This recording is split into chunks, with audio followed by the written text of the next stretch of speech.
మంగళమూర్తే విఘ్నహరా దురితనాశనా కృపాకరా. శంకరం శంకరాచార్యం కేశవం బాదరాయణం సూత్రభాష్యకృతౌ వందే భగవంతః పునః పునః. అపార కరుణా సింధుం జ్ఞానదం శాంతరూపిణం శ్రీచంద్రశేఖర గురుం ప్రణతోస్మి ముదాన్వహం. దేవే దేహే చ దేశే చ భక్త్యారోగ్యసుఖప్రదం బుధపామర సంసేవ్యం తం శ్రీజయేంద్రం నమామ్యహం. నమామః శంకరాన్ వాక్యవిజయేంద్ర సరస్వతీం శ్రీగురుం శిష్టమార్గానునేతారం సన్మతిప్రదం. సర్వమంగళమాంగళ్యే శివే సర్వార్థసాధికే శరణ్యే త్రయంబకే దేవి నారాయణి నమోస్తుతే. ఆత్మజిజ్ఞాసులైన మీ అందరికి కూడా శుభాభివందనములు. ఆత్మీయులారా, నేడు మానవ సమాజం భౌతికంగా ఎంతో అభివృద్ధి చెందింది, సందేహం లేదు. స్వతంత్రము రాకపూర్వము, భారతీయ స్వతంత్రం వచ్చిన తర్వాత మరియు సమాజం దినదిన అభివృద్ధి చెంది విశ్వంలోనే నేడు గొప్పదైన ఆర్థికంగా స్థిరపడినటువంటి దేశంగా అగ్రరాజ్యాలు గుర్తిస్తున్నాయి. మనం ఆధ్యాత్మికంగా పెరగవలసినటువంటి సమయం ఆసన్నమైంది. భౌతిక సంపదలు మానవునికి చాలా అవసరం. అదేవిధంగానే ఆధ్యాత్మిక విలువలను మనం తెలుసుకొని దాన్ని ఆచరించడం ద్వారా మానవునికి శాంతి, సౌఖ్యం లభిస్తుంది. అనేక యుగాలుగా సనాతన ధర్మం ప్రతిష్ఠించడానికి కోసం సాక్షాత్ మహావిష్ణువు అనేక అవతారాలు తీసుకొని వేద ధర్మ ప్రతిష్టాపన చేశారు. చాలామంది వేదములు, ఈ పురాణములు, శాస్త్రములు అనగానే నేటి యువత కేవలం వాటిలో కథలు ఉన్నాయి, వాటిలో మంత్రాలు ఉన్నాయి, శ్లోకాలు ఉన్నాయి, వాటి వలన మాకు ఒరిగేదేమిటి, ఈ సమాజానికి కలిగే లాభం ఏమిటి అనేటువంటి ప్రశ్నించేటువంటి యువతరం తెలుసుకోవాల్సిన కొన్ని విషయాలు ఉన్నాయి. ఏదైనా ఒక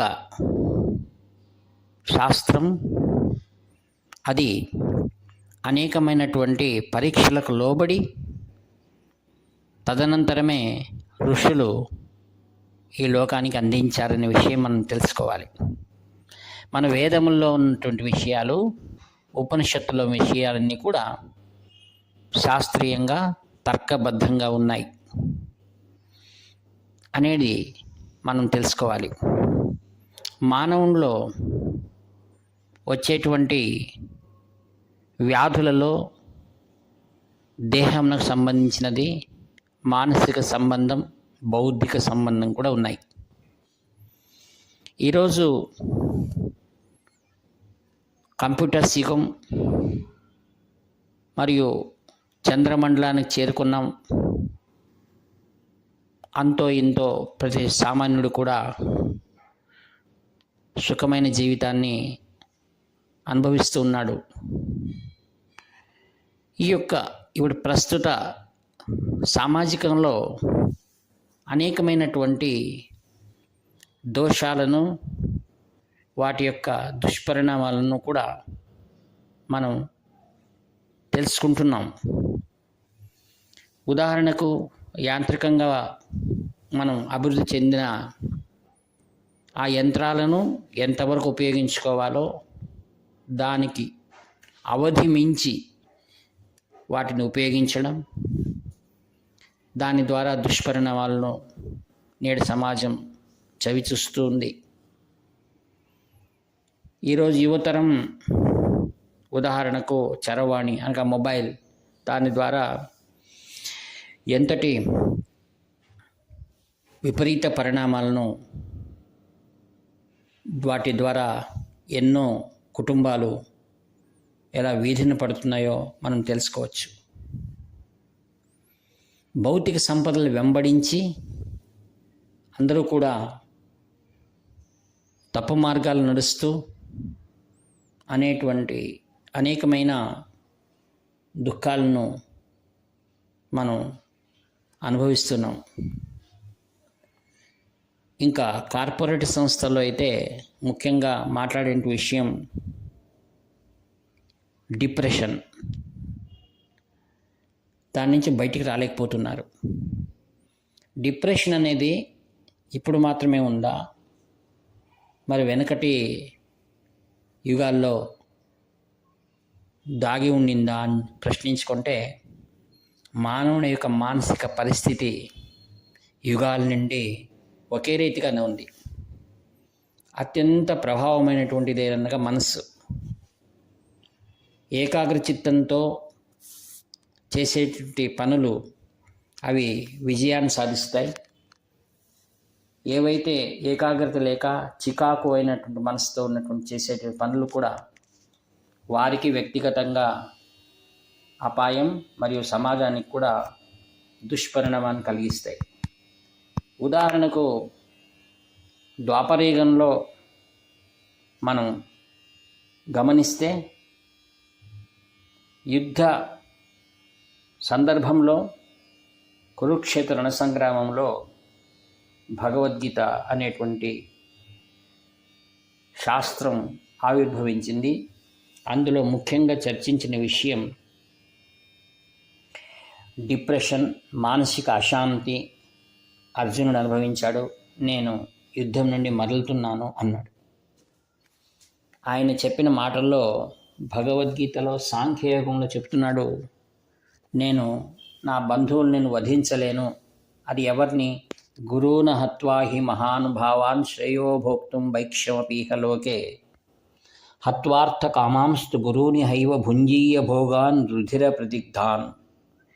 వీరిని వధించి ఆ రక్తపుతో కలిసిన, అంటే మట్టిపైన రక్తం పడుతుంది, దాని నుంచి వచ్చినటువంటి ఆహారం, రక్తపు ఆహారాన్ని నేను తినలేను, దానివల్ల భిక్షం చేసుకుంటాను అనేటువంటి డిప్రెస్డ్ మైండ్తో మాట్లాడాడు. ఇది మానసిక శాస్త్రం అని కూడా చెప్పుకోవచ్చు భగవద్గీత. తర్వాత సాంఖ్యయోగంలోనే శ్రీకృష్ణ భగవానుడు అనేకమైన ఉపనిషత్ సారాన్ని అతనికి బోధించి కర్తవ్య విముఖుడైన వాణ్ణి కర్తవ్యంలో అతన్ని ఉద్దీపన చేసి ధర్మానికి ఒక కిరీటం పెట్టారు ఆయన. అది ధర్మయుద్ధము అని అనిపించుకుంది. పై మిగులుగా అది కథలు అని అనిపించుకున్న మనకు దొరికినటువంటి ఆధ్యాత్మిక శాస్త్రం భగవద్గీత. నేటి సమాజంలో ఎందరో కౌటుంబిక కలహాలు కానివ్వండి, కుటుంబంలో దాంపత్యంలో విచ్ఛేదనలు కానీ మనం కోకొలలుగా నేడు చూస్తున్నాం. ఈరోజు ఎక్కువ శాతం న్యాయస్థానాల్లో ఈ యొక్క వివాహ విచ్ఛేదనల విషయాన్ని నేరుగా మనం చూడవచ్చు. దీనికి జాతి, మతము, కులము అనేది లేకుండా ఈరోజు మధ్య ఉన్న సంబంధాన్ని మనం ఈ యొక్క వివాహ విచ్ఛేదనలో చూస్తున్నాం. కావున పూర్వం వారు అన్ని సంవత్సరాలు వారు ఎలా కలిసి జీవించారో, మరి అట్టి దారిద్ర్యంలోనూ బీదతనంలో కూడా వారు ఎలా కలిసి కష్టపడి వారు ఉన్నతమైన విలువలకు ప్రాధాన్యత ఇచ్చారు. వారి యొక్క నమ్మిన సిద్ధాంతాలు, ధార్మిక విలువలు, సామాజిక విలువలను ఎలా కాపాడుకుంటూ వచ్చారంటే, వారిలో ఉన్నటువంటి విచారణ, ధర్మానికి కట్టుబడి ఉండడం, పెద్దలు నిర్ణయించినటువంటి విషయాలపైన వారు అపూర్వమైనటువంటి నమ్మకాలు కలిగి ఉండడం, సహజం, సహనం వాళ్ళు వర్తించడం. ఈరోజు ఈరోజు భక్తకోటి అని అనిపించుకునేవారు ఎందరు ఇన్ని దేవాలయాలను, జ్యోతిష్యులను, తాంత్ర విద్యలను కూడా ఆశ్రయిస్తూ తాము పరిష్కరించుకునేటువంటి సమస్యలను వారు సొంతంగా పరిష్కరించుకోలేక ఇతరులపైన ఆధారపడుతున్న దాన్ని కూడా మనం చూస్తున్నాం. ఒకసారి కాంచీలో ఉదయాన్నే ఒక ఆయన స్వామివారి దర్శనానికి బయట కూర్చున్నారు. శ్రీ శంకర విజయేంద్ర సరస్వతి మహాస్వాముల వారు అలా వెళ్తూ చాలాసార్లు అలా ఆయన చూసుకుంటూ వెళ్ళారు. నన్ను పిలిచి ఆయనతో కాస్త మాట్లాడమన్నారు. నేను ఆయన అడిగాను, ఎక్కడి నుంచి వచ్చారు అని. అతను ఫ్రాన్స్ దేశం నుంచి వచ్చానన్నాడు. ఏం చేస్తుంటారు? నేను ప్రొఫెసర్ను. మరి ఎందుకు వచ్చారు? నేను భారతీయుడినే, ఉద్యోగరీత్యా ఫ్రాన్స్లో నెలకొన్నాను, నేను సన్యాసం తీసుకోవాలని వచ్చానన్నాడు.